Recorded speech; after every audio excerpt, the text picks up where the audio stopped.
Chapter 2: The Daily Job. I don't understand. The readings say they're not even in a coma. It's only digital intelligences that are stuck dreaming. The artificial intelligences seem immune since they can't dream. Dr. Isabel, Alexis, and Harryar. Lave awoke in his bed wondering how that was possible. Elves are humanoid plants. Plants should awake and sleep with the sun. So why did elves only sleep 8 hours a day in a 30-hour day? Sometimes Lave feels like he's the only elf that questions things like this. He sat up with a deep grrrl sound, like the discord of a great uprooted log. Reaching above to a shelf rewarded an elven shaver, a wire used to clip off dirty, hair-thin roots which bodies like his grow into soil beds. A bucket shower and a standard elven leather-wool robe made him presentable to the kitchen. His second cousin sat at the counter. Yoi, of House Calathea, wore a man's robe, while eating a sandwich and writing into a small scroll. Morning, Cuzzy. How fare you? Lave replied with the deadpan tone of a graveyard. Hungry. Seems Fayhal Beach fell into the understory last night. I spent the night puzzling his legs back together and mending a few buzzard bite marks. He lost a lot of fluid, but they're clean breaks, so if rot doesn't take hold, he may only need to regrow the feet instead of the legs. Save him 8 months minimum, maybe, if rehabilitation doesn't take the same amount of time as regrowth. What do you think? You're wearing my robe. And it's very comfortable. Surprisingly, it lacks the fish smell of everything else you own. There, signed and done. Hopefully they can spare that much antifungal powder. 2 long shots, but windless. The rest should be easy and educational. I must catch the dawn carrier before they fly. Do you have any messages? You ate my breakfast. You're a fisher. Go cast out and catch another. The back of Yoi's hand caresses Lave's cactus-green cheek. Love, your cousin. See you in the evening. I'm going back to bed after busying a bird. It's going to be sunny with low wind today. Don't overdress. Yoi moved out of the kitchen with all the grace and charisma that Lave lacks, or at least is indifferent to.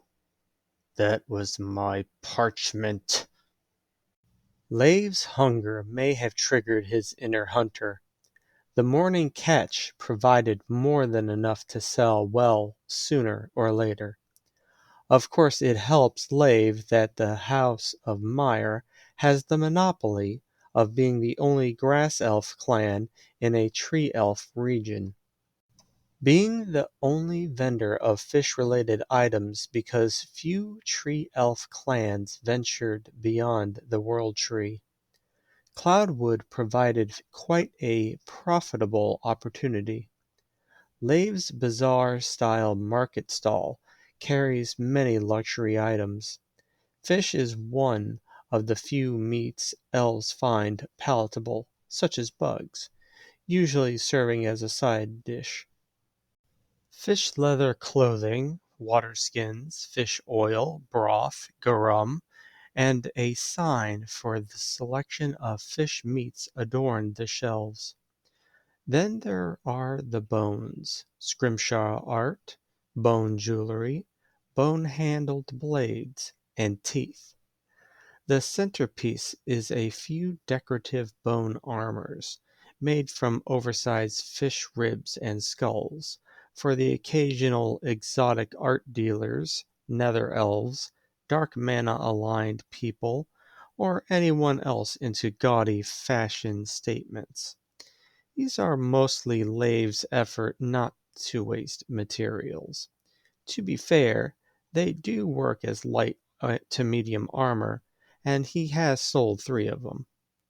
Lave stood at his work post, a large cutting board with a blood groove, a scraper, 3 bowls, and 2 piles of fish skins before him. The first bowl contained fish flesh and scales. The second held cold soapy water. The third has a mixture ratio of 100 milliliters of vegetable oil to 1 egg yolk and 1 teaspoon of soap. Every 15 minutes, Lave would rotate the cleaned skins and mixtures. Every 3 days, Lave would hang new fish skins upon lines for fresh leatherworking materials. Besides, with enough lacquer, you can turn almost anything into armor. A tree elf approaches Lave's stall. Lave looks up from his work and begins to wipe his hands clean.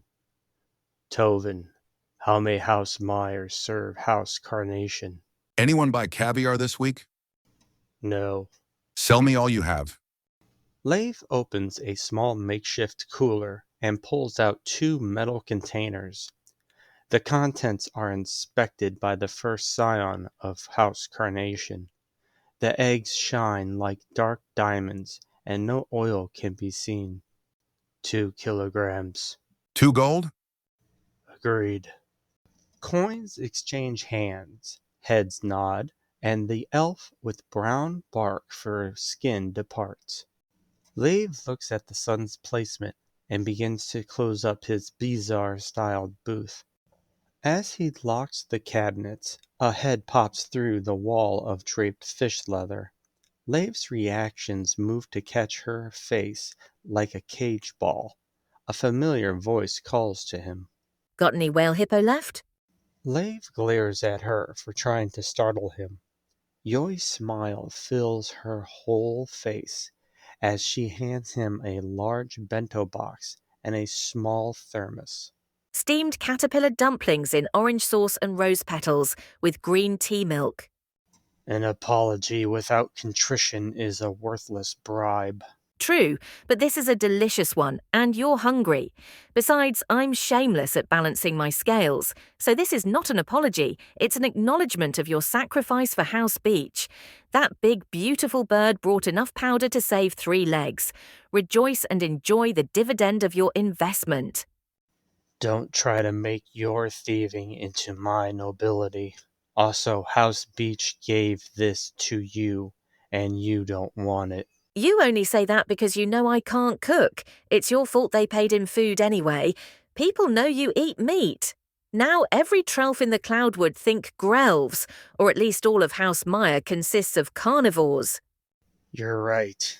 House Meyer consists of omnivores, and I do know you. Learning you is the price of being your second cousin for 24 years. Wait, you're in public and you're still wearing my bathrobe? Yoi's eyes widen and her head slowly moves back through the fish skins. Get back here.